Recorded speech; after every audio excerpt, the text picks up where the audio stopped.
Huida. Después de revisar la propuesta de Geoz desde todos los ángulos posibles y acceder a atenerse a ella con unas pocas modificaciones, Roran envió a Nofrabel en busca de Gertrude y Mandel al Green Chestnut, pues Geoz había ofrecido su hospitalidad a todo el grupo. Ahora, si me perdonáis, dijo Geoz, al tiempo que se levantaba, debo revelar a mi esposa lo que nunca debí esconderle, y preguntarle si está dispuesta a acompañarme a Surda.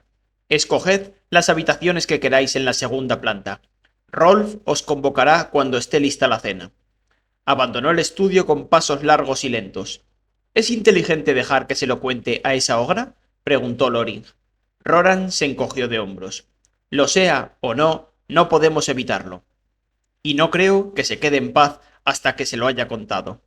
En vez de irse a una habitación, Roran se paseó por la mansión, evitando inconscientemente a los sirvientes mientras cavilaba lo que había dicho Geoz.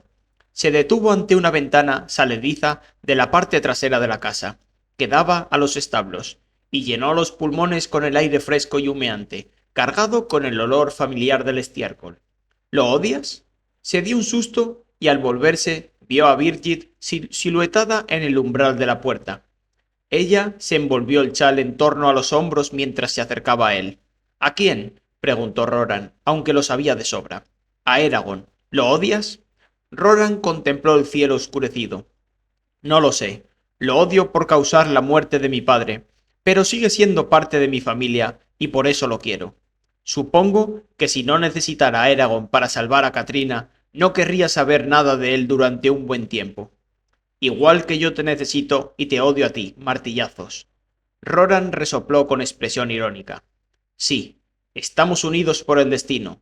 ¿No? Tú me has de ayudar a encontrar a Eragon para poder vengar la muerte de Kimby a manos de los Razak, y para luego vengarme de ti, respondió ella. Eso, también. Roran miró fijamente sus ojos firmes durante un rato, reconociendo el vínculo que los unía.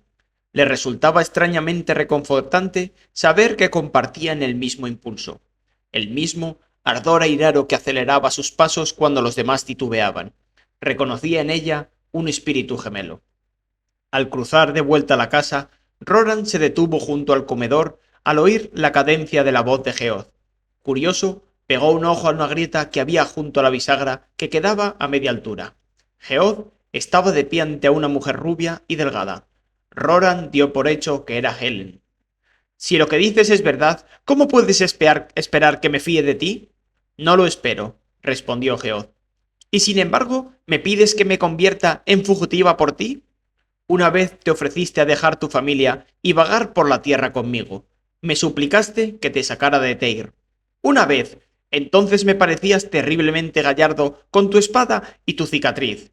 Aún las tengo, dijo él en tono suave. He cometido muchos errores contigo, Helen, ahora lo entiendo, pero sigo amándote y quiero que estés a salvo. Aquí no tengo futuro. Si me quedo, solo aportaré dolor a tu familia. Puedes volver con tu padre o venir conmigo. Haz lo que te haga más feliz. De todos modos, te suplico que me des una segunda oportunidad, que tengas el coraje de abandonar este lugar y deshacerte de los amargos recuerdos de nuestra vida aquí. Podemos volver a empezar en Surda. Ella guardó silencio un largo rato. ¿Aquel joven que estuvo aquí es un jinete de verdad? Lo es. Están soplando vientos de cambio, Helen. Los bardenos están a punto de atacar. Los enanos se reúnen, y hasta los elfos se agitan en sus escondrijos antiguos. Se acerca la guerra, y si tenemos suerte, también la caída de Galbatorix. ¿Eres importante entre los bardenos? Me deben cierta consideración por haber participado en la obtención del huevo de Safira. Entonces, ¿te concederán algún cargo en Surda? Imagino que sí. Geoz le puso las manos en los hombros, y ella no se apartó. Geoz, no me presiones, murmuró. Aún no me puedo decidir. ¿Te lo vas a pensar? Ella se estremeció. Ah, sí, me lo voy a pensar. Cuando Roran se alejó, le dolía el corazón. Katrina. Aquella noche, durante la cena, Roran notó que Helen a menudo clavaba los ojos en él para estudiarlo y medirlo, para compararlo sin duda con Eragon. Después de comer, Roran llamó a Mandel y lo llevó al patio trasero de la casa. ¿Qué sucede, señor? Preguntó Mandel. Quería hablar contigo en privado. ¿Acerca de qué? Roran pasó los dedos por el borde mellado de su martillo y pensó que sentía en gran medida como Garrow cuando éste le soltaba algún sermón sobre la responsabilidad. Roran sentía incluso que las mismas frases brotaban de su garganta. Y así una generación pasa a la siguiente, pensó. Últimamente te has hecho muy amigo de los soldados. No son enemigos nuestros, objetó Mandel. A estas alturas todo el mundo es nuestro enemigo. Cloves y sus hombres podrán entregarnos en cualquier momento. De todas formas, no sería un problema si no fuera porque al estar con ellos has abandonado tus obligaciones. Mandel se tensó y el color brotó en sus mejillas, pero no se relajó en la estima de Roran negando la acusación. Complacido, Roran le preguntó: ¿Qué es lo más importante que podemos hacer ahora, Mandel? Proteger a nuestras familias. Sí. ¿Y qué más? Mandel dudó, inseguro, y al fin confesó. No lo sé. Ayudarnos mutuamente. Es la única manera de que algunos de los nuestros sobrevivan.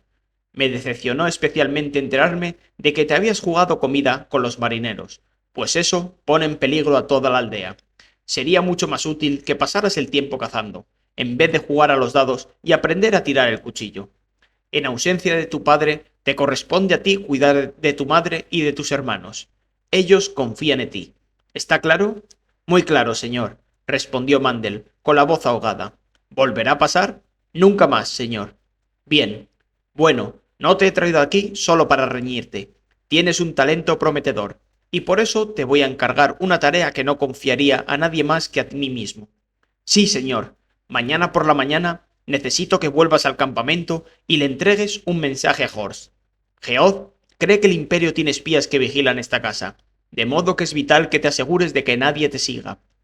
Espera hasta que hayas salido de la ciudad y luego despista a quien te haya seguido al campo. Mátalo si es necesario. Cuando encuentres a Horst, debes decirle que...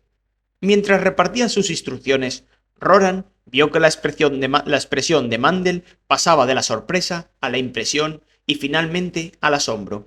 ¿Y si Clovis se niega? Preguntó Mandel. Esa noche parte las barras de los timones de las barcazas para que no puedan dirigirlas. Es un truco sucio, pero será desastroso que Clovis o alguno de sus hombres llegara a Tyr antes que tú. No permitiré que eso ocurra, prometió Mandel. Roran sonrió. Bien. Satisfecho por haber resuelto el asunto del comportamiento de Mandel y porque el joven parecía dispuesto a hacer cuanto pudiera por llevar su mensaje a Horst, Roran volvió a la casa y dio las buenas noches al anfitrión antes de acostarse. Con la única excepción de Mandel, Roran y sus compañeros se confinaron en la mansión durante todo el día siguiente, aprovechando el retraso para descansar, afinar sus armas y revisar sus estratagemas. Entre el alba y el anochecer vieron alguna vez a Helen, pues ésta iba ajetreada de una habitación a otra. Vieron más a Rolf, con sus dientes como perlas barnizadas, y en absoluto a Geoff, pues el mercader de cabellos grises había salido a pasear por la ciudad y aparentemente, por casualidad, encontrarse con los pocos hombres de mar que le merecían confianza para la expedición. Al regresar, dijo a Roran: podemos contar con otros 5 hombres. Espero que sea suficiente. Geoff se quedó en su estudio el resto de la tarde, escribiendo algunos documentos legales y ocupándose de diversos asuntos. 3 horas antes del amanecer, Roran, Loring, Birgit, Gertrude y Nolfabrel se levantaron y, reprimiendo unos bostezos prodigiosos, se congregaron en la entrada de la mansión, donde se enfundaron en largas capas para oscurecer sus rostros. Cuando se les unió Geoff, llevaba un estoque colgado de un lado, y Roran pensó que de algún modo aquella espada estrecha encajaba con el hombre escuálido, como si sirviera para recordarle a Geoff quién era en realidad. Geoff encendió una lámpara de aceite y la sostuvo ante ellos. ¿Estamos listos?, preguntó. Asintieron. Luego el mercader soltó el pestillo de la puerta y salieron todos en fila a la vacía calle adoquinada. Tras ellos, Geoff se quedó parado en la entrada y dirigió una anhelante mirada a las escaleras que quedaban a la derecha, pero Helen no apareció. Geoff se encogió de hombros, cerró la puerta y abandonó la casa. Roran le apoyó una mano en un brazo. A lo hecho, pecho. Ya lo sé, dijo él. Trotaron por la oscura ciudad, reduciendo el paso cuando se cruzaban con algún guardia o con cualquier otro habitante de la noche. la mayoría de los cuales desaparecían enseguida de la vista. En una ocasión escucharon pasos en lo alto de un edificio cercano. El diseño de la ciudad, explicó Geoff, facilita a los ladrones pasar de un tejado a otro. Volvieron a caminar despacio al llegar a la puerta este de Tyr. Como aquella entrada daba al puerto, solo estaba cerrada 4 horas cada noche para minimizar las molestias causadas al comercio. De hecho, pese a la hora, unos cuantos hombres pasaban ya bajo la puerta. Aunque Geoff les había advertido que eso podía suceder, Roran sintió el brote de miedo cuando los guardias bajaron sus lanzas y les preguntaron qué querían. Se humedeció la boca y se esforzó por no temblar mientras el soldado mayor examinaba un pergamino que le dio Geoff. Al cabo de un largo minuto, el guardia asintió y le devolvió el pergamino. Podéis pasar. Cuando estuvieron en el muelle, lejos del alcance de los muros de la ciudad, Geoff dijo: suerte que no sabía leer. Los 6 esperaron en el húmedo embarcadero hasta que de uno en uno los hombres de Geoff fueron emergiendo de la bruma gris que se tendía sobre la orilla. Eran solemnes y silenciosos. Llevaban el pelo trenzado hasta la mitad de la espalda, las manos untadas de brea y una serie de cicatrices que provocaron respeto incluso a Roran. Le gustó lo que veía y se dio cuenta de que también ellos lo aprobaban a él. Sin embargo, no les gustó la presencia de Birgit. Uno de los marineros, un gran bruto, la señaló con el pulgar y acusó a Geoff. «¿No nos dijiste que habría una mujer en la pelea? ¿Cómo se supone que me voy a concentrar si tengo delante a una vagabunda de los bosques?» «No hables así de ella», dijo Nol Fabrel, rechinando los dientes. «¿Y su crío también?» Con voz tranquila, Geoff dijo: «Birgit se ha enfrentado a los Razak, y su hijo ya ha matado a uno de los mejores soldados de Galbatorix. ¿Puedes decir tú lo mismo, Uthar?» «No es correcto», intervino otro hombre. «Con una mujer a mi lado no me siento a salvo. Solo traen mala suerte. Una mujer no debería». Lo que iba a decir quedó en el aire porque en ese instante Birgit hizo algo bien poco femenino. Dio un paso adelante, le pegó una patada entre las piernas a Uthar y luego agarró al segundo hombre y le puso la punta del cuchillo en el cuello. Lo sostuvo así un momento para que todos pudieran ver lo que había hecho, y luego lo soltó. Uthar rodó a sus pies por el muelle, con las manos en la entrepierna y mascullando un arroyo de maldiciones. «¿Alguien más tiene alguna objeción?», quiso saber Birgit. A su lado, Nol Fabrer miraba boca abierto a su madre. Roran se tapó con la capucha para ocultar su sonrisa. «Suerte que nos han fijado en Gertrude», pensó. Al ver que nadie más retaba a Birgit, Geoff preguntó: «¿Habéis traído lo que quería?» Todos los soldados echaron mano a sus camisas y sacaron palos gruesos y maromas de distinta longitud. Así armados, echaron a andar muelle abajo hacia el ala de dragón, haciendo lo posible por no ser detectados. Geoff mantenía la lámpara tapada en todo momento. Cerca del embarcadero, se escondieron tras un almacén y vieron cómo se agitaban en torno al muelle del barco las luces que llevaban los centinelas. Habían retirado la pasarela durante la noche. «Recordad», susurró Geoff, «que lo más importante es evitar que suene la alarma hasta que estemos listos para zarpar». 2 hombres abajo, 2 arriba. ¿Sí?, preguntó Roran. Uthar respondió: «Es lo habitual». Roran y Uthar se quedaron en bombachos, se ataron la ropa y los palos a la cintura. Roran se desprendió del martillo, y luego fueron corriendo hasta más abajo por el muelle, lejos de la vista de los centinelas, donde se metieron en el agua helada. «Garr, odio hacer esto», dijo Uthar. «¿Lo habías hecho alguna vez?» «Es la 4. No dejes de moverte o te congelarás». Agarrándose a los escuálidos pilares que sostenía el muelle, nadaron de vuelta hacia el punto de partida, hasta que llegaron al embarcadero de piedra que llevaba al ala de dragón. Uthar acercó los labios al oído de Roran. «Yo me encargo del ancla de estribor». Roran asintió para mostrarse de acuerdo. Se zambulleron los dos bajo el agua negra y se separaron. Uthar nadó como una rana bajo la proa del barco, mientras que Roran fue directo al ancla de babor y se agarró a la gruesa cadena. Desató el palo que llevaba en la cintura, lo sujetó entre los dientes, tanto por liberar las manos como para evitar el castañeo, y se dispuso a esperar. El burdo metal le arrancaba el calor de los brazos, como si fuera hielo. En menos de 3 minutos, Roran oyó por arriba el roce de las botas de Birgit, cuando ella echó a andar hasta el extremo del embarcadero, que llegaba a la mitad del ala del dragón, y luego el tenue sonido de su voz cuando se puso a dar conversación a los centinelas. Si todo iba bien, conseguiría mantener su atención alejada de la proa. Ahora, mano tras mano, Roran fue escalando la cadena. Le ardía el hombro derecho, donde le había mordido el Razak, pero siguió subiendo. Desde la portilla, por la que la cadena del ancla entraba en el barco, se agarró a los caballetes que sostenían el mascarón pintado. Luego pasó a la borda y de ahí a la cubierta. Uttar ya estaba allí, boqueando y goteando. Palo en mano, caminaron de puntillas hacia la proa del barco, escondiéndose donde podían. Se detuvieron a menos de 3 metros de los centinelas. Los dos hombres estaban apoyados en la borda, charlando con Birgit. Con un relámpago, Roran y Uttar abandonaron sus escondites y golpearon a los centinelas en la cabeza antes de que pudieran desenfundar los sables. Abajo, Birgit hizo señales a Geoz y al resto del grupo, y entre todos alzaron la pasarela y cruzaron uno de los extremos hasta el barco, donde Uttar la ató a la borda. Cuando Nolfabrel subió corriendo a bordo, Roran le pasó la cuerda y le dijo: «Ata a esos dos y amordázalos». Luego, todos, menos Gertrude, bajaron a los camarotes a buscar a los demás centinelas. Encontraron a otros 4 hombres, el sobrecargo, el contramaestre, el cocinero y su pinche. A todos los sacaron de la cama, golpearon en la cabeza a quienes se resistían y luego los ataron firmemente. También en esa tarea demostró Birgit su valía, pues ella sola atrapó a 2 hombres.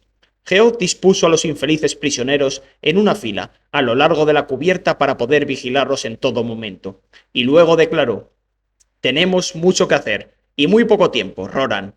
Ahora Uttar es el capitán del ala de dragón. Tú y los demás aceptaréis sus órdenes». Durante las 2 horas siguientes hubo un frenesí de actividad en el barco. Los marineros se encargaron de la jarcia y de las velas, mientras Roran y los de Carvajal se encargaban de vaciar la bodega de provisiones superfluas, como algunas balas de lana cruda. Las echaron por la borda, sostenidas por cuerdas para que nadie oyera la salpicadura desde el muelle. Si tenía que caber todo el pueblo en el ala del dragón, había que despejar el mayor espacio posible. Roran estaba enganchando un cable a un barril cuando oyó una ronca exclamación: «¡Viene alguien!». Todos los que estaban en cubierta, menos Geoz y Uttar, se tumbaron boca abajo y cogieron las armas. Los 2 hombres que quedaban en pie caminaron arriba y abajo por el barco como si fueran centinelas. A Roran le estallaba el corazón mientras permanecía inmóvil, preguntándose qué iba a suceder. Contuvo la respiración al ver que Geoz se dirigía al intruso, y luego sonó en la pasarela el eco de sus pasos. Era Helen. Llevaba un vestido sencillo, el pelo recogido con un pañuelo y un saco de yute al hombro. No dijo ni una palabra, pero instaló sus cosas en la cabina principal y al salir se quedó junto a Geoz. Roran pensó que nunca había visto a un hombre tan feliz.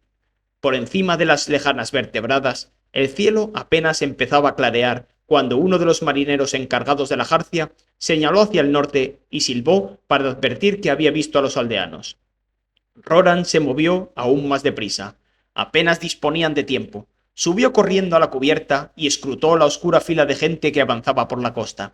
Aquella parte del plan dependía del hecho de que, al contrario que en otras ciudades costeras, en Teirn los muros no quedaban abiertos al mar, sino que encerraban por completo toda la extensión de la ciudad para evitar los frecuentes ataques de los piratas.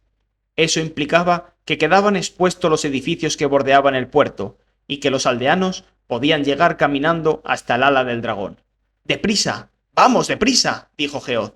Tras una orden de Uttar, los marineros cargaron brazadas de jabalinas para que los grandes arcos que había en cubierta, así como toneles de una brea apestosa, los volcaron y usaron la brea para pintar la mitad superior de las jabalinas. Luego empujaron y cargaron las catapultas a la hambura del estribor. Hizo falta que 2 hombres tiraran de la cuerda de lanzamiento para encajarla en su gancho.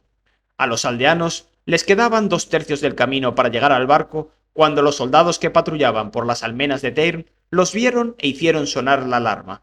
Antes incluso de que dejara de sonar la primera nota, Uttar gritó: «¡Cargad y disparadles!». Nolfabrel destapó la lámpara de Geoz y corrió de una catapulta a otra, acercando la llama a las jabalinas hasta que ardía la brea.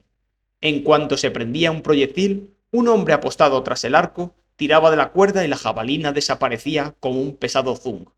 En total, 12 proyectiles en llamas salieron del ala del dragón y rasgaron los barcos y edificios de la bahía como meteoros rugientes al rojo vivo que cayeran del cielo. ¡Cargadlas de nuevo! Gritó Utgard. El crujido de la madera, al flexionarse, llenaba el aire mientras tiraban entre todos de las cuerdas retorcidas. Dispusieron las jabalinas en su sitio. De nuevo, Nolfabren echó a correr. Roran notó en los pies la vibración cuando la catapulta que tenía delante envió su letal proyectil volando hacia su destino. El fuego se extendió enseguida por todo el frente marino, formando una barrera impenetrable que impedía a los soldados llegar al ala del dragón. Por la puerta este de Teir, Roran había contado con que la columna de humo escondiera el barco a los arqueros de las almenas, y así fue, pero por poco. Una nube de flechas chocó con las jarcias. Una de ellas se clavó en la cubierta, al lado de Gertrude. Antes de que los soldados perdieran el barco de vista, desde la proa, Utgard gritó: ¡Disparad a discreción! Los aldeanos corrían en tropel por la playa. Llegaron al extremo norte del embarcadero y un puñado de hombres se tambalearon y cayeron cuando los soldados de Teir afinaron la puntería. Los niños gritaban de terror. Luego los aldeanos recuperaron la inercia, caminaron sobre la madera, pasaron ante un almacén envuelto en llamas y llegaron al muelle. Aquel grupo boqueante cargó hacia el barco en una confusa masa de cuerpos e empujones. Birgit y Gertrude guiaron al arroyo de gente hacia las escotillas de proa y popa. En pocos minutos los distintos niveles del barco estaban atestados hasta el límite, desde la bodega de carga hasta la cabina del capitán. Los que no encontraban sitio bajo cubierta permanecían en superficie, sosteniendo los escudos de Fis sobre sus cabezas, tal como había pedido Roran en su mensaje. Todos los hombres de Carvajal que se encontraban en buena forma se reunieron en torno al palo mayor, en espera de instrucciones. Roran vio a Mandel entre ellos y le dirigió un saludo lleno de orgullo. Luego Utgard señaló a un marinero y ladró: ¡Tú, Bondel! Lleva esos lampazos a los cabestrantes, sube las anclas y prepara los remos, ¡a toda prisa! Luego dirigió sus órdenes a los que permanecían junto a las catapultas: la mitad de vosotros, salid de ahí e id a la catapulta de babor, alejad a cualquier grupo que pretenda embarcar. Roran fue uno de los que cambiaron de lado. Mientras preparaba la catapulta, unos cuantos rezagaros salieron del agrio humo y subieron al barco. A su lado, Geoz y Helen alzaron a los 6 prisioneros de uno en uno hasta la pasarela y los enviaron rodando al muelle. Sin que Roran pudiera apenas darse cuenta, habían subido las anclas, habían cortado la maroma que sujetaba la pasarela y un tambor resonaba bajo sus pies para marcar el ritmo de los remos. Muy, muy despacio, el ala de dragón giró a babor, hacia el mar abierto, y luego, con velocidad creciente, se alejó del muelle. Roran acompañó a Geoz al alcázar, desde donde contemplaron el infierno encarnado que devoraba cualquier cosa inflamable entre Teir y el océano. A través del filtro de humo, el sol parecía un disco naranja, liso, inflado y ensangrentado, al alzarse sobre la ciudad. ¿A cuántos he matado ya?, se preguntó Roran. Como si repitiera sus pensamientos, Geoz observó: esto dañará a mucha gente inocente. El sentido de culpa hizo que Roran respondiera con más fuerza de la que pretendía.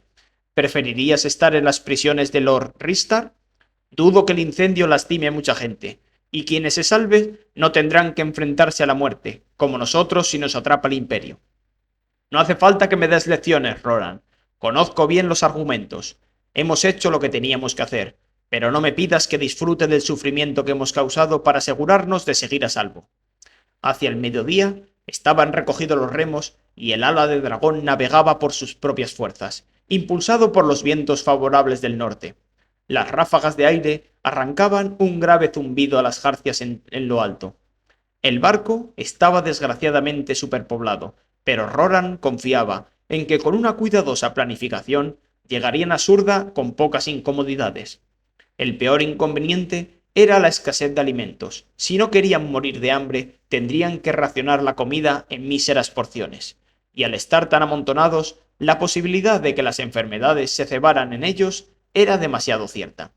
Tras un breve discurso de Utgard, el que habló de la importancia de la disciplina en un barco, los aldeanos se aplicaron a las tareas que requerían su atención inmediatamente, como atender a los heridos, desempacar sus exiguas pertenencias y decidir la manera más eficaz de establecer turnos para dormir en cada cubierta.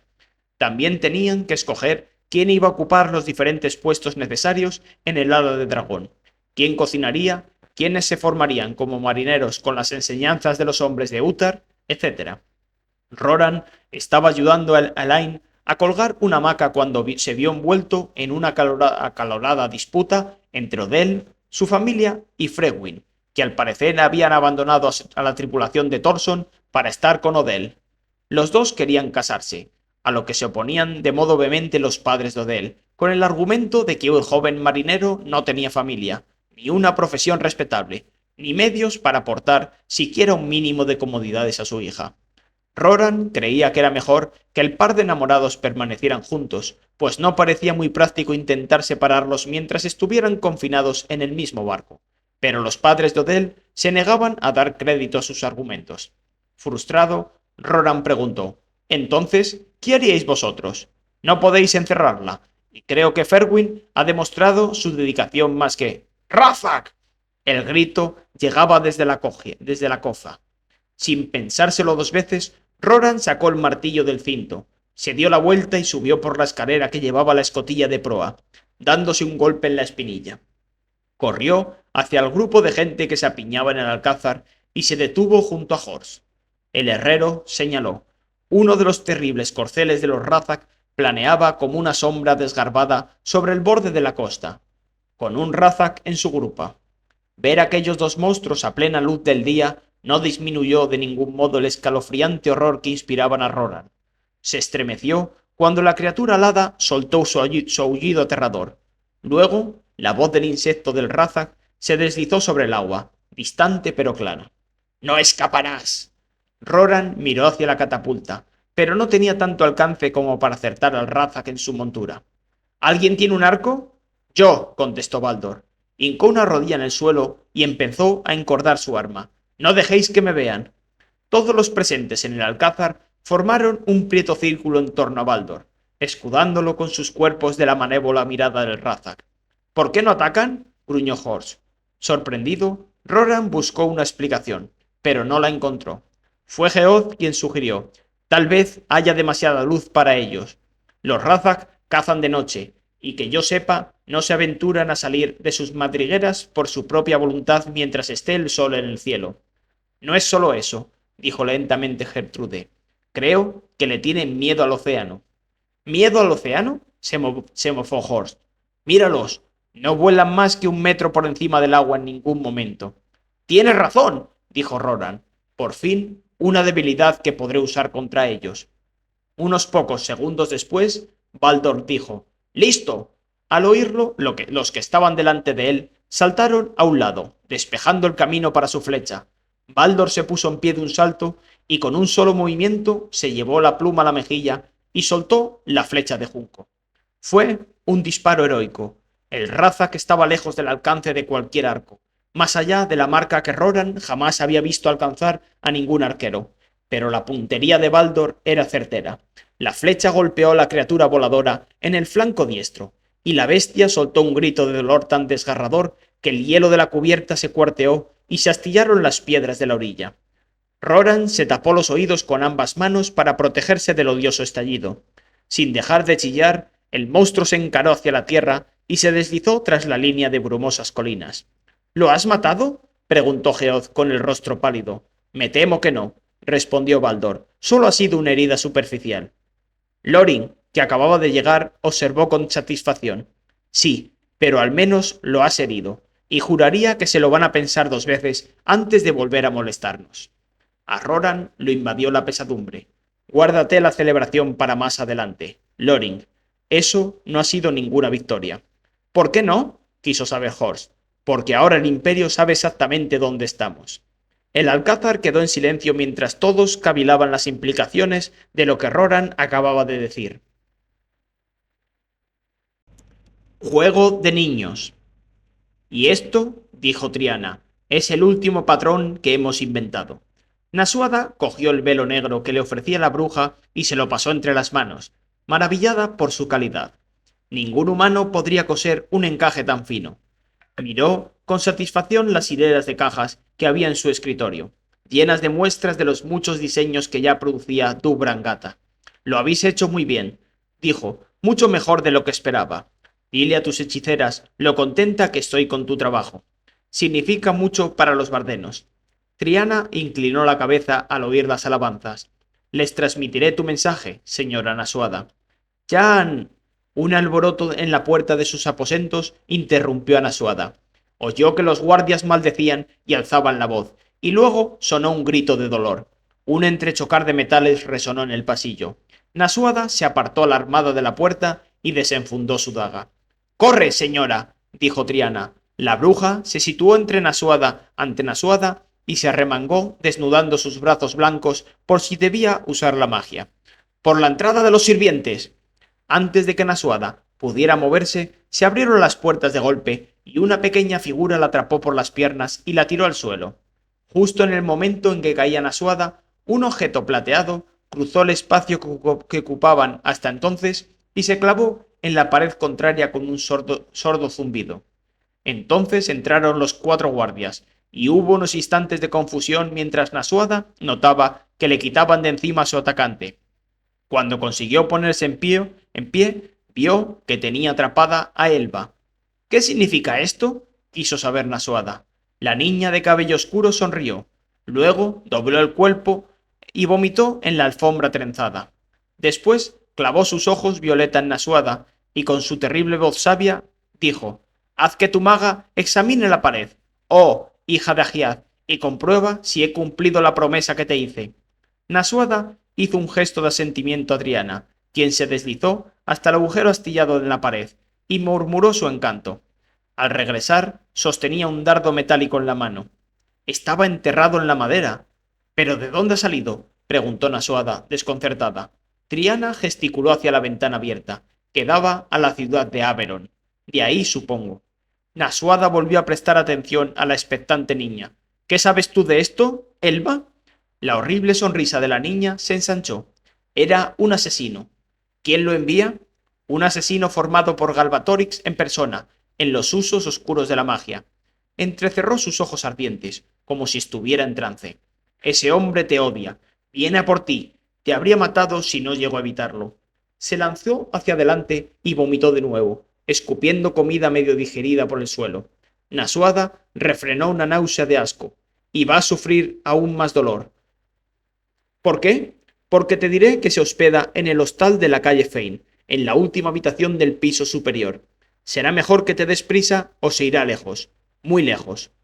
Gruñó como una bestia herida y se agarró el vientre. ¡Corre! Antes de que el hechizo de Eragon me obligue a impedir que le hagas daño. En ese caso te arrepentirás. Triana ya se ponía en marcha cuando Nasuada dijo: Cuéntale a Jormungandr lo que ha pasado, y luego coge a tus magos más fuertes y perseguid a ese hombre. Capturarlo si podéis. Si no podéis, matadlo. Cuando se fue la bruja, Nasuada miró a sus hombres y vio que le sangraban las piernas por numerosos cortes. Se dio cuenta de lo mucho que habría costado a Elba hacerles daño. «¡Marchaos!», les dijo. «Buscad a una sanadora que os cure las heridas». Los guerreros negaron con la cabeza y su capitán dijo: «No, señora, nos quedaremos a su lado hasta que sepamos que está a salvo». «Como usted crea conveniente, capitán». Los hombres instalaron barricadas en las ventanas, lo cual empeoró aún más el calor sofocante que plagaba el castillo Borromeo. Y luego todos se retiraron a las cámaras inferiores en busca de mayor protección. Nasuada caminaba de un lado para otro, con el corazón palpitante por la impresión retardada al darse cuenta de que había estado a punto de morir asesinada. ¿Qué les pasaría a los bardenos si yo muriera?, se preguntó. ¿Quién me sucedería? El desánimo se apoderó de ella. No había hecho ningún preparativo para los bardenos ante su hipotético fallecimiento. Olvido que ahora se le antojaba un error fundamental. No permitiré que los bardenos se sumerjan en el caos por no haber sido capaz de tomar precauciones. Se detuvo. «Estoy en deuda contigo, Elba. Ahora y siempre», dijo ella. Nasuada titubeó, desconcertada como siempre por las respuestas de la niña, y luego continuó: «Te pido perdón por no haber ordenado a mis guardias que te dejaran pasar a cualquier hora del día o de la noche. Tendría que haber anticipado que pudiera suceder algo así». «Pues sí», dijo Elba en tono burlón. Alisándose la parte delantera del vestido, Nasuada echó a andar de nuevo. tanto para evitar la visión del rostro de Elba, blanco como una piedra y marcado por el dragón, como para dispersar su propia energía nerviosa. ¿Cómo has logrado escapar de tu habitación sin compañía? Le he dicho a mi vigilante, Greta, lo que quería oír. ¿Eso es todo? Elba pestañeó. Se ha quedado muy contenta. ¿Y Ángela? Ha salido esta mañana con algún recado. Bueno, en cualquier caso cuenta con mi gratitud por salvarme la vida. Pídeme la recompensa que quieras y te la concederé, si entra en mis posibilidades. Elba paseó la mirada por la decorada habitación y dijo: ¿Tienes algo de comida? Tengo hambre. Premonición de guerra. 2 horas más tarde, volvió Triana con un par de guerreros que cargaban ante ambos un cuerpo inmóvil. Tras una orden de la maga, los hombres soltaron el cadáver en el suelo. Luego, la bruja dijo: Encontramos al asesino donde ha dicho Elba. Se llamaba Drail. Llevada por una curiosidad morbosa, Nasuada examinó el rostro del hombre que había intentado matarla. El asesino era bajo, barbudo y de aspecto llano, parecido a una incontable cantidad de hombres de la ciudad. Sintió una cierta conexión con él, como si el atentado contra su vida y el hecho de que ella hubiera decretado su muerte a cambio los vincularan de la manera más íntima posible. ¿Cómo ha muerto? Preguntó. No veo marcas en su cuerpo. Se ha suicidado con magia cuando hemos superado sus defensas y hemos penetrado en su mente, pero antes de que pudiéramos controlar sus acciones. ¿Habéis podido averiguar algo antes de que muriera? Sí, Drail forma parte de una red de agentes establecida aquí, en Surda, leales a Galbatorix. Se llaman la Mano Negra.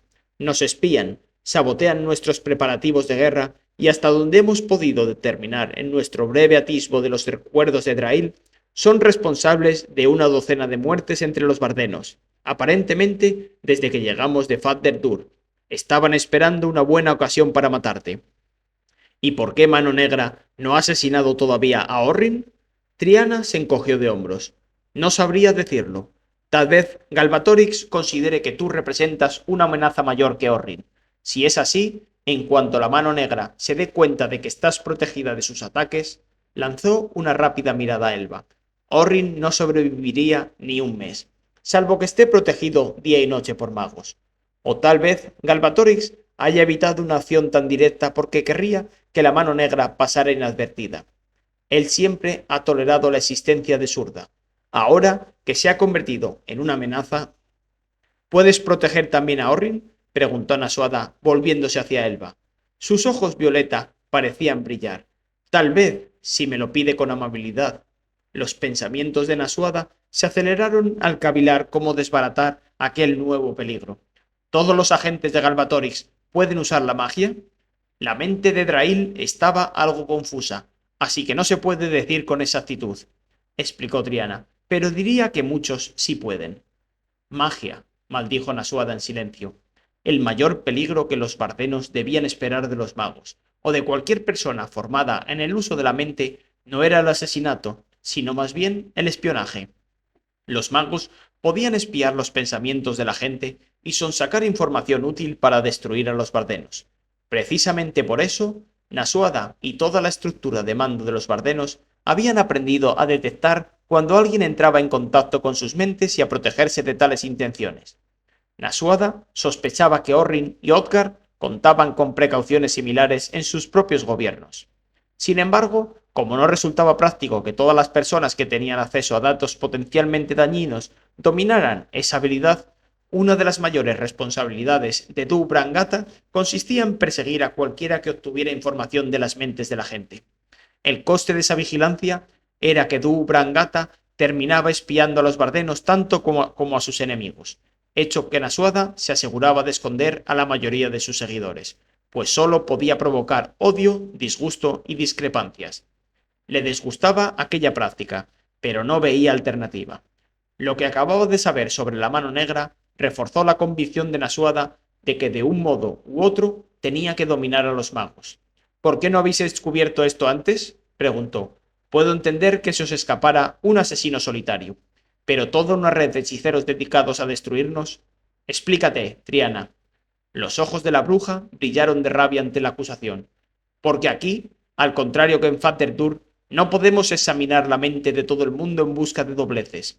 Hay simplemente demasiada gente para que los magos le sigamos la pista.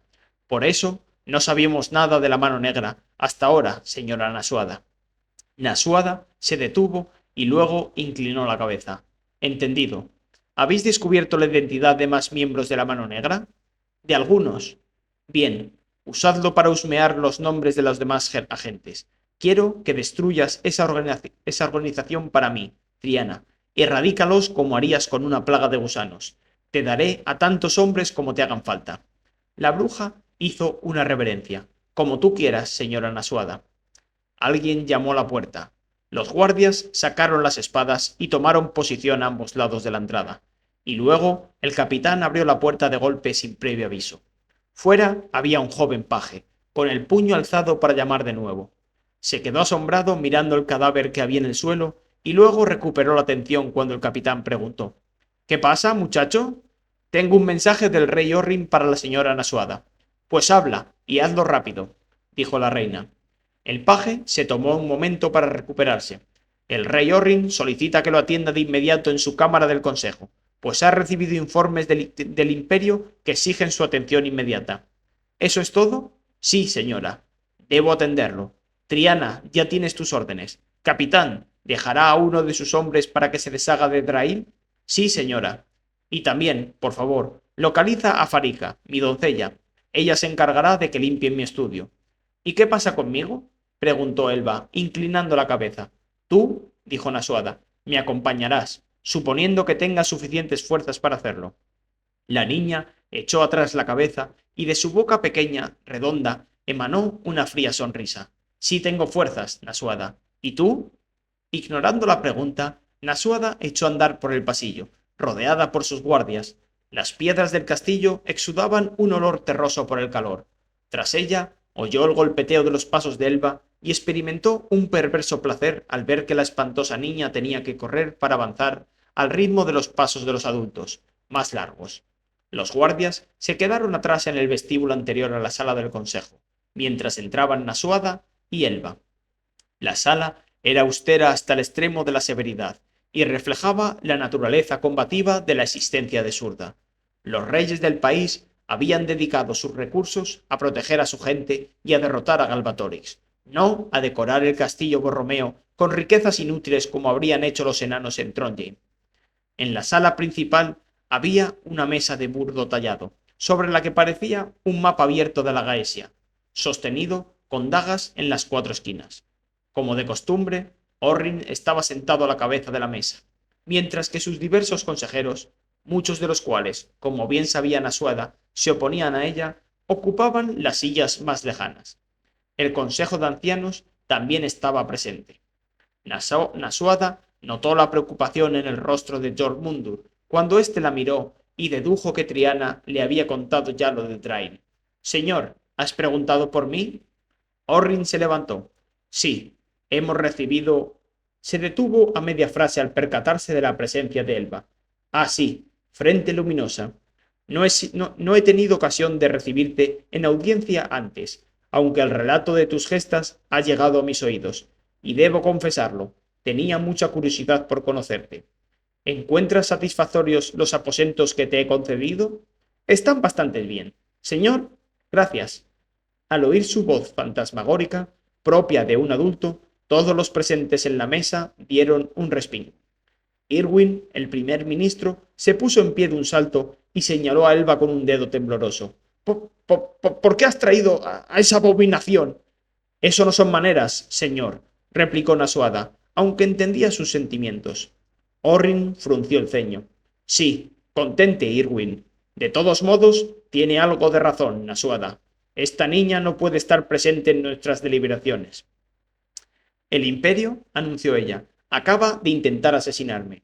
Sonaron en la sala las exclamaciones de sorpresa. Si no llega a ser por la rápida actuación de Elba, estaría muerta.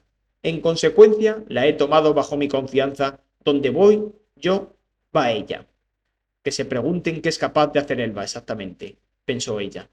Pues sí que son inquietantes tus noticias, exclamó el rey. ¿Has atrapado al villano?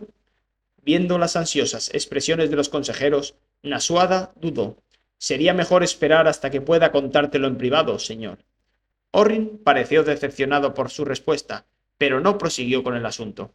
Muy bien, pero siéntate, siéntate.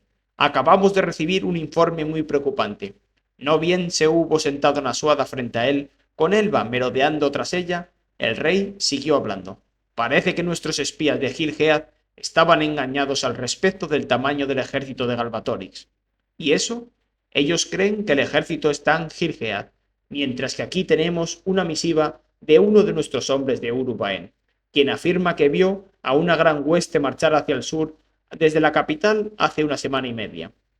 Era de noche, de modo que no pudo asegurarse del número de soldados, pero estaba seguro de que la tropa era mucho mayor que los 16.000 soldados que forman el grueso de las tropas de Galbatorix. Puede que fueran 100.000 soldados o más. 100.000. Un pozo frío de miedo se instaló en el estómago de Nasuada. ¿Podemos fiarnos de esa fuente? Sus datos siempre han sido fiables.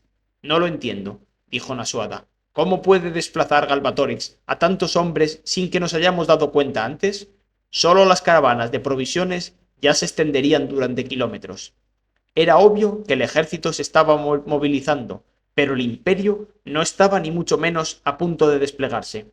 Entonces habló Falbert, golpeando la mesa con su pesada mano para dar mayor énfasis a sus palabras. Han sido más listos que nosotros. Habrán engañado a nuestros espías con magia para que creyeran que el ejército seguía en sus cuarteles en Gil-Galad. Nasuada sintió que la sangre se le retiraba de la cara.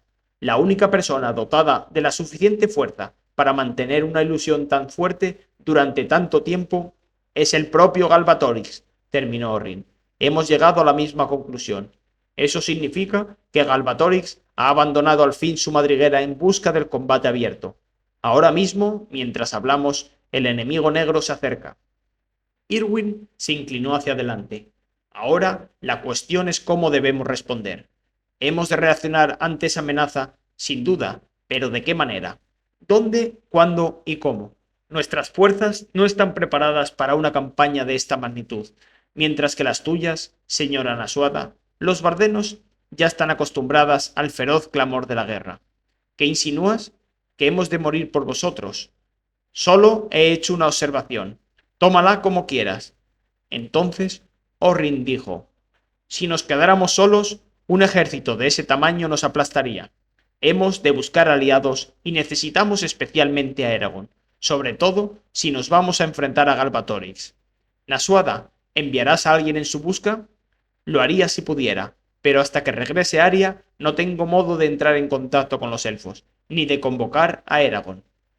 En ese caso, dijo Orrin con la voz grave, hemos de tener la esperanza de que llegue antes de que sea demasiado tarde. Supongo que no podemos contar con la ayuda de los elfos en este asunto. Así como un dragón puede atravesar las leguas que separan Aberon y Ellesmerá con la velocidad de un halcón, sería imposible que los propios elfos marcharan y recorrieran la misma distancia antes de que nos alcance el imperio. Eso deja solo a los enanos. Sé que Odgar y tú sois amigos desde hace muchos años. ¿Le enviarás de parte nuestra una súplica para que nos ayude? Los enanos siempre han prometido que lucharán cuando llegara el momento. Nasuada asintió. Brangata tiene un acuerdo con algunos magos enanos que nos permite pasar mensajes de modo instantáneo. Les trasladaré nuestra petición y pediré que Odgar envíe un emisario a Ceris para informar a los elfos de la situación, de modo que por lo menos estén sobre aviso. Bien, estamos bastante lejos de Fatherdur, pero si conseguimos retrasar al imperio, aunque solo sea una semana, tal vez los enanos consigan llegar a tiempo. La discusión que siguió fue extraordinariamente amarga. Existían diversas tácticas para derrotar a un ejército más numeroso, aunque no necesariamente superior. Pero en aquella mesa nadie era capaz de imaginar cómo podían vencer a Galbatorix, sobre todo si tenían en cuenta que Eragon aún parecía impotente en comparación con el viejo rey. La única trama que podría brindarles el éxito consistía en rodear a Eragon con la mayor cantidad posible de magos, humanos y enanos, y luego tratar de obligar a Galbatorix a enfrentarse solo contra ellos. El problema de ese plan, pensó Nasuada, es que Galbatorix se impuso a sus enemigos mucho más formidables en la destrucción de los jinetes, y desde entonces su fuerza no ha hecho más que crecer. Estaba segura de que a los demás se les ocurriría lo mismo. Si al menos contáramos con los hechiceros élficos para aumentar nuestras filas, entonces la victoria estaría a nuestro alcance. Sin ellos, si no podemos vencer a Galbatorix, la única salida que nos quedaría sería huir de Alagaesia para los mares bravíos y encontrar nuevas tierras en las que reconstruir nuestras vidas. Allí podríamos esperar hasta que Galbatorix deje de existir. Ni siquiera él puede vivir para siempre. Lo único cierto es que al fin todo pasa. Pasaron de la táctica a la logística, y entonces el debate se volvió mucho más enconado, pues los miembros del Consejo de Ancianos discutían con los consejeros de Orrin acerca del reparto de responsabilidades entre los bardenos y Surda, quién debía pagar esto y aquello, aportar raciones para los peones que trabajaban en ambos grupos, gestionar las provisiones para sus respectivos guerreros y cómo debían solucionarse otras muchas cuestiones relacionadas.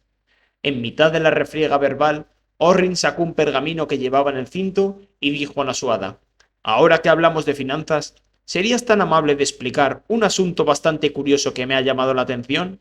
«Haré cuanto pueda, señor. Tengo en mis manos una queja del gremio de tejedoras, que afirma que sus miembros en toda Surda han perdido una buena porción de sus beneficios porque el mercado textil está saturado de unos encajes extraordinariamente baratos, encajes que, según juran, proceden de los bardenos». Una mirada de dolor cruzó su cara. Parece absurdo incluso preguntarlo, pero ¿su queja guarda alguna relación con los hechos? Y en ese caso, ¿por qué habrían de hacer algo así los bardenos? Nasuada no intentó esconder su sonrisa. Tal vez recuerdes, señor, que cuando te negaste a prestar más oro a los bardenos, me aconsejaste que encontrase otra manera de mantenerlos. Así fue. ¿Y qué? Preguntó Orrin, entrecerrando los ojos. Bueno, se me ocurrió que, como lleva mucho tiempo hacer los encajes a mano, y por eso son tan caros, sería en cambio mucho más fácil hacerlos por medio de la magia, pues exigen muy poco gasto de energía. Tú más que nadie, filósofo por naturaleza, deberías apreciarlo. Vendiendo encajes aquí y allá por todo el imperio, hemos conseguido financiar por completo nuestros esfuerzos. Los bardenos ya no piden comida ni refugio. Pocas cosas en la vida habrían dado tanto placer a Nasuada como la incrédula expresión de Orrin en ese instante. El pergamino, congelado a medio camino entre su barbilla y la mesa, la boca ligeramente abierta y la incomprensión con que fruncía el ceño, conspiraron para darle el aspecto aturdido de un hombre que acabara de ver algo que no era capaz de entender. Nasuada disfrutó de aquella visión. ¿Encajes?, masculló. Sí, señor. No puedes enfrentarte a Galbatorix con encajes. ¿Por qué no, señor? Orrin titubeó un momento y luego gruñó. ¿Por qué? Porque no es respetable. ¿Por qué eso? ¿Que Bardo compondría una epopeya sobre nuestras gestas escribiendo sobre encajes? No luchamos para que nos escriban epopeyas de alabanza. Pues al diablo las epopeyas. ¿Cómo se supone que tengo que contestar al gremio de tejedoras? Al vender tan baratos nuestros encajes, lastimáis los negocios del pueblo y dañáis nuestra economía. No puede ser, de ninguna manera.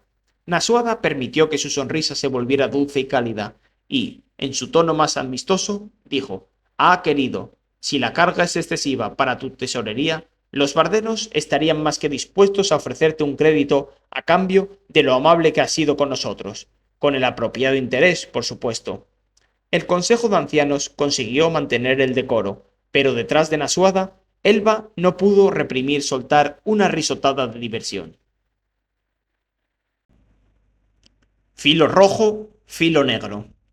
En cuanto apareció el sol sobre el horizonte de árboles alineados, Eragon respiró más hondo, ordenó a su corazón que se acelerara y abrió los ojos para recuperar del todo la conciencia. No estaba dormido, pues no había vuelto a dormir desde su transformación. Cuando estaba débil se tumbaba a descansar. Entraba en un estado parecido a soñar despierto. Allí percibía muchas visiones asombrosas y caminaba entre las sombras grises de su memoria. Sin embargo, permanecía consciente de cuanto lo rodeaba. Contempló el amanecer y los pensamientos sobre Aria invadieron su mente, igual que en todas las horas transcurridas desde el Lagaeti Boldren, 2 días antes. A la mañana siguiente de la celebración, había ido a buscarla al salón Tialdari, con la intención de excusarse por su comportamiento, solo para descubrir que ya había partido hacia Surda. ¿Cuándo volveré a verla?, se preguntaba. Bajo la clara luz del día se había dado cuenta de la medida en que la magia de los elfos y los dragones le había perturbado el conocimiento durante la Gaeti Boldren. Tal vez haya actuado como un tonto, pero no fue del todo por culpa mía. Tenía la misma responsabilidad por mi conducta que si hubiera estado borracho. Aun así, todas las palabras que le había dicho a Aria eran verdaderas, pese a que en condiciones normales no se habría sincerado tanto. Su rechazo le había llegado a lo más hondo. Libre de los hechizos que le habían nublado la mente, se veía obligado a admitir que probablemente ella tenía razón, que la diferencia de edad era demasiado grande. Le costaba aceptarlo, y cuando al fin lo consiguió, aquella noción no hacía más que aumentar su angustia. Eragon había oído antes la expresión corazón partido. Hasta entonces siempre la había considerado como una descripción fantasiosa, no un verdadero síntoma físico. Sin embargo, ahora sentía un profundo dolor en el pecho, como si tuviera un músculo dañado, y le dolía cada latido del corazón. Su único consuelo era Safira. Durante esos días no había criticado ninguno de sus actos, ni lo había dejado solo más que unos pocos minutos, y le había prestado todo el apoyo de su compañía. También hablaba mucho con él y hacía todo lo posible por sacarlo del caparazón de su silencio. Para evitar pasarse el tiempo pensando en Aria, Eragon sacó el anillo rompecabezas de Oric de su mesita de noche y lo rodó entre los dedos, maravillado por lo mucho que se habían afinado sus sentidos. Podía notar hasta la menor ranura en el metal retorcido. Mientras estudiaba el anillo, percibió un cierto patrón en la disposición de las cintas de oro, un patrón que hasta entonces se le había escapado. Confiando en su instinto, manipuló las cintas según la secuencia que le sugería su observación. Obtuvo gran placer al ver que las 8 piezas encajaban a la perfección y formaban un conjunto sólido. Se puso el anillo en el dedo anular de la mano derecha y admiró el modo en que las cintas entrelazadas captaban la luz. Antes no podías hacerlo, observó Safira desde el hueco del suelo en que dormía. Veo muchas cosas que antes se me escondían. Eragon fue al baño y se dedicó a sus abluciones matinales, que incluían el afeitado de la escasa barba que cubría sus mejillas por medio de un hechizo. Pese a que ahora se parecía mucho a los elfos, seguía creciéndole la barba. Cuando Eragon y Safira llegaron al campo de entrenamiento, Oric los estaba esperando. Se le iluminaron los ojos cuando Eragon alzó la mano y le mostró el anillo reconstruido. «Así que lo has solucionado». «Me ha costado más de lo que esperaba», contestó Eragon. «Pero sí, ¿también has venido a entrenar?» Ya he practicado un poco con el hacha, con un elfo que el otro día se regodeó golpeándome la cabeza. No, he venido a verte pelear». «Ya me has visto otras veces», señaló Eragon. «No, hace tiempo que no te veo». «¿Quieres decir que sientes curiosidad por ver cómo he cambiado?» Por toda respuesta, Oric se encogió de hombros. Vanir se acercó desde el lado contrario del campo. «¿Estás listo, asesino de sombras?», exclamó. El comportamiento condescendiente del elfo se había reducido algo desde su último duelo, anterior a la Gaeti Boldren, pero no mucho. «Estoy listo». Eragon y Vanir se situaron cara a cara en una zona abierta del campo. Eragon vació su mente y desenfundó a Zarrock tan rápido como pudo. Para su sorpresa, la espada parecía pesar menos que una vara de sauce. Al no recibir la esperada resistencia, el brazo de Eragon quedó recto de golpe y la espada salió volando de su mano y recorrió unos 20 metros hacia la derecha, donde se clavó en el tronco de un pino. «¿Ni siquiera eres capaz de sujetar la espada, jinete?», preguntó Vanir. «Te pido perdón, Vanir Bold», dijo Eragon, con el habla entrecortada. Se agarró el codo y se frotó la articulación lesionada para reducir el dolor. «He medido mal mis fuerzas. Asegúrate de que no vuelva a ocurrir». Vanir se acercó al árbol, cogió la empuñadura de Zarrock y trató de liberar la espada. El arma permaneció inmóvil. Vanir arqueó tanto las cejas que se le juntaron en la frente mientras miraba la rígida hoja roja, como si sospechara que se trataba de algún truco. El elfo apoyó los pies con firmeza, dio un tirón hacia atrás y con un crujido de la madera arrancó a Zarrock del pino. Eragon aceptó la espada que le entregaba Vanir y la blandió, preocupado porque le parecía muy ligera. Aquí pasa algo, pensó. Ponte en guardia. Esta vez fue Vanir quien inició la batalla. De un solo salto cruzó la distancia que lo separaba y lanzó la espada hacia el hombro derecho de Eragon. A este le parecía que el elfo se movía más despacio de lo habitual, como si los reflejos de Vanir se hubieran reducido hasta el nivel de los humanos. Le costó poco desviar la espada de Vanir, y el metal emitió chispas azules cuando los dos filos se rozaron. Vanir aterrizó con expresión de asombro. Volvió a golpear y Eragon esquivó la espada echándose hacia atrás, como un árbol que se meciera al viento. En rápida sucesión, Vanir soltó una lluvia de duros golpes contra Eragon, pero éste los esquivó o desvió todos, usando en la misma medida la espada y la funda para frustrar la arremetida del elfo. Eragon no tardó en darse cuenta de que el dragón espectral de la Gaeti Boldren había hecho algo más que alterar su apariencia. También le había concedido las habilidades físicas de los elfos. En fuerza y velocidad, Eragon igualaba ahora incluso al elfo más atlético. Espoleado por esa noción y por el deseo de comprobar sus límites, Eragon saltó tan alto como pudo. Zarrock emitió un brillo encarnado bajo la luz del sol mientras él volaba hacia el cielo, alcanzando una altura superior a los 3 metros antes de revoltear como un acróbata y aterrizar detrás de Vanir, que seguía mirando hacia donde estaba al principio. A Eragon se le escapó una risa salvaje. Ya no se encontraba impotente ante los elfos, las sombras o cualquier otra criatura mágica. Ya no sufriría el escarnio de los elfos. Ya no tendría que depender de Safira ni de Aria para que los rescataran de enemigos como Durza. Atacó a Vanir, y resonó en el campo un estruendo furioso mientras se enfrentaban, echando carreras a un lado y a otro sobre la hierba pisoteada. La fuerza de sus golpes provocaba ráfagas de aire que le agitaban el pelo y se lo enmarañaban. En lo alto, los árboles se echaron a temblar y soltaron la pinaza. El duelo duró hasta bien entrada la mañana, pues pese a la habilidad recién adquirida por Eragon, Vanir seguía siendo un formidable oponente. Sin embargo, al final, Eragon no podía perder. Trazó en su ataque un círculo en torno a Vanir, superó su guardia y le golpeó en el antebrazo partiéndole el hueso. Vanir soltó el arma y su rostro empalideció de sorpresa. ¡Qué rápida es tu espada!, dijo. Eragon reconoció el famoso verso de la balada de Unmondan. ¡Por todos los dioses!, exclamó Oric. Ha sido el mejor combate de espadachines que he visto en mi vida. Y eso que estuve presente cuando peleaste contra Aria en Fatherdur. Entonces Vanir hizo lo que Eragon nunca hubiera esperado. El elfo dobló la muñeca de la mano ilesa para componer el gesto de lealtad. La apoyó en su esternón e hizo una reverencia. Te pido perdón por mi comportamiento anterior. Creía que habías condenado a mi raza al vacío, y por puro miedo me comporté de una manera vergonzosa. Sin embargo, parece que tu raza ya no pondrá en peligro nuestra causa.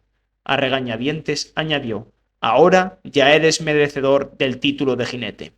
Eragon devolvió la reverencia. Es un honor. Lamento haberte herido tan gravemente. ¿Me permites que te cure tu brazo? No. Dejaré que se ocupe de él la naturaleza a su propio ritmo, como recuerdo de que en una ocasión crucé mi espada con la de Eragon, asesino de sombras. No temas que eso interrumpa nuestro entrenamiento mañana. Soy igual de bueno con la mano izquierda. Hicieron de nuevo sendas reverencias, y luego Vanir partió.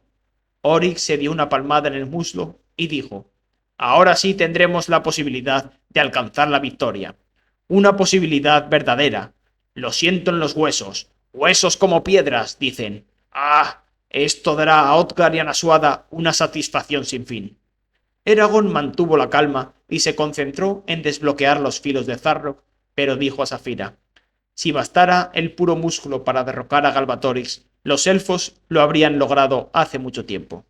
Sin embargo, no podía dejar de sentirse complacido por el aumento de su destreza, así como por el alivio del dolor de espalda, que tanto tiempo había esperado.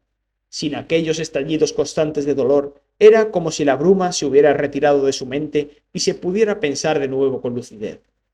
Quedaban unos pocos minutos hasta la hora en que tenían que encontrarse con Oromis y Glaer. Así que Eragon sacó el arco y la aljaba, que estaban colgados en el lomo de Safira, y caminó hasta la hilera de árboles que usaban los elfos para practicar su puntería. Como los arcos de los elfos eran mucho más potentes que el suyo, sus dianas acolchadas eran demasiado pequeñas y estaban demasiado lejos para él. Tenía que adelantarse hasta media distancia para disparar. Tras ocupar su lugar, Eragon colocó una flecha y tiró lentamente de la cuerda, encantado de comprobar lo fácil que le resultaba. Apuntó, soltó la flecha y mantuvo la posición hasta comprobar si iba a acertar en la diana. Como una abeja enloquecida, el dardo zumbó hacia la diana y se hundió en el centro. Eragon sonrió, disparó una y otra vez a la diana, aumentando la velocidad al mismo tiempo que su confianza, hasta que llegó a soltar 30 flechas en un minuto. Con la siguiente diana, tiró de la cuerda con algo más de fuerza de la que jamás habría aplicado, o podido aplicar hasta entonces. Con un estallido explosivo, el arco de tejo se partió por la mitad, por debajo de su mano izquierda, rasgándole los dedos, y brotaron las astillas de la parte trasera del arco. Del tirón se le quedó la mano entumecida. Eragon se quedó mirando los restos del arma, desanimado por la pérdida. Se lo había hecho Garrow como regalo de cumpleaños 3 años antes. Desde entonces apenas había pasado una semana sin usarlo. Le había servido para conseguir comida para su familia en múltiples ocasiones, en las que de otro modo habrían pasado hambre. Con él había matado su primer ciervo, y se había servido de él para usar la magia por primera vez. Perder aquel arco era como perder a un viejo amigo, en quien se podía confiar incluso en la peor situación. Safira olisqueó las 2 piezas de madera que colgaban de sus manos. «Parece que necesitas un nuevo lanzador de palitos», dijo. Sin ganas de hablar, Eragon gruñó y se fue a grandes zancadas a recuperar sus flechas. Desde el campo, él y Safira volaron hasta los blancos riscos de Tel Nair y se presentaron ante Oromis, que los esperaba sentado en un taburete frente a su cabaña, mirando más allá del acantilado con sus ojos clarividentes. ¿Te has recuperado del todo de la poderosa magia de la celebración del juramento de sangre, Eragon? Sí, maestro. Se produjo un largo silencio a continuación, mientras Oromis bebía su taza de té de moras y seguía contemplando el viejo bosque. Eragon esperó sin quejarse. Estaba acostumbrado a aquellas pausas cuando se hallaba ante el viejo jinete. Al rato, Oromis dijo: «Glaer me ha contado también cómo ha podido lo que se te hizo durante la celebración. Nunca había ocurrido una cosa semejante en toda la historia de los jinetes. Una vez más, los dragones han demostrado ser capaces de mucho más de lo que imaginábamos». Bebió un trago de té. Glaer no estaba seguro de qué cambios experimentarías exactamente, de modo que me gustaría que describieras el alcance de tu transformación, incluido tu aspecto físico. Eragon resumió con rapidez las alteraciones que había experimentado, detallando el aumento de sensibilidad en su visión, olfato, oído y tacto, y terminó con el relato de su confrontación con Vanir. «¿Y cómo te sientes al respecto?», preguntó Oromis. «¿Lamentas que tu cuerpo haya sido manipulado sin tu permiso?» «No, no, en absoluto. Tal vez lo hubiera lamentado antes de la batalla de Fatherdur, pero ahora solo estoy agradecido porque ya no me duele la espalda. Me hubiera sometido de buen grado a cambios mucho mayores con tal de librarme de la maldición de Durza. No, mi única respuesta es la gratitud». Oromis asintió. «Me encanta que tengas la inteligencia suficiente para adoptar esa postura, pues tu regalo vale más que todo el oro del mundo. Con él, creo que al fin nuestros pies se encuentran en el sendero adecuado». De nuevo bebió un sorbo. «Procedamos. Safira, Glaer, te esperan la piedra de los huevos rotos. Eragon, tú empezarás hoy el 3er nivel de Ringar. Si puedes, quiero saber de qué eres capaz». Eragon echó a andar hacia el recuadro de tierra pisonada donde solían ejecutar la danza de la serpiente y la grulla, pero luego dudó al ver que el elfo de cabello plateado seguía quieto. «Maestro, ¿no vienes conmigo?». Una triste sonrisa cruzó el rostro de Oromis. «Hoy no, Eragon. Los hechizos requeridos para la celebración del juramento de sangre han tenido un duro efecto sobre mí. Por eso, y por mi condición, he necesitado de mis últimas fuerzas para venir a sentarme fuera. Lo siento, maestro». «¿Lamentará que los dragones no decidieran curarlo también a él?», se preguntó Eragon. descartó la idea de inmediato. Oromis no podía ser tan mezquino. No lo sientas, no es culpa tuya que esté mutilado. Mientras Eragon se esforzaba por completar el tercer nivel de Ringar, se hizo evidente que aún carecía de la flexibilidad y el equilibrio de los elfos, dos atributos que incluso a ellos les requerían esfuerzo. En cierto modo, agradeció esas limitaciones, pues si ya hubiera sido perfecto, ¿qué retos le habrían quedado por cumplir? Las semanas siguientes fueron difíciles para Eragon. Por un lado, hizo enormes progresos en su formación y dominó uno tras otro los asuntos que antes lo confundían. Seguía encontrando difíciles las lecciones de Oromis, pero ya no se sentía como si estuviera ahogado en el mar de su propia ineptitud. Le resultaba más fácil leer y escribir, y el incremento de su fuerza implicaba que ahora podía crear hechizos élficos que hubieran matado a cualquier humano por la energía que requerían. Su fuerza también le hacía tomar conciencia de lo débil que era Oromis, comparado con otros elfos. Y sin embargo, a pesar de esos logros, Eragon experimentaba una creciente insatisfacción. Por mucho que trataba de olvidar a Arya, cada día que pasaba aumentaba su anhelo, una agonía que empeoraba al saber que ella no quería verlo, ni hablar con él. Y aún más, le parecía que en el horizonte se estaba preparando una tormenta de mal presagio, una tormenta que amenazaba con desatarse en cualquier momento y barrer la tierra entera, destruyendo cuanto encontrara en su camino. Safira compartía su ineptitud. El mundo está muy tenso, Eragon. Pronto estallará y se desatará la locura. Lo que sientes es lo mismo que los dragones y los elfos, la inexorable marcha del amargo destino a medida que se acerca el fin de nuestra era. Llora por aquellos que morirán en el caos que ha de sumir a la Gaesia, y mantén viva la esperanza de que ganemos un futuro más luminoso con la fuerza de nuestras espadas y escudos, así como mis colmillos y mis garras.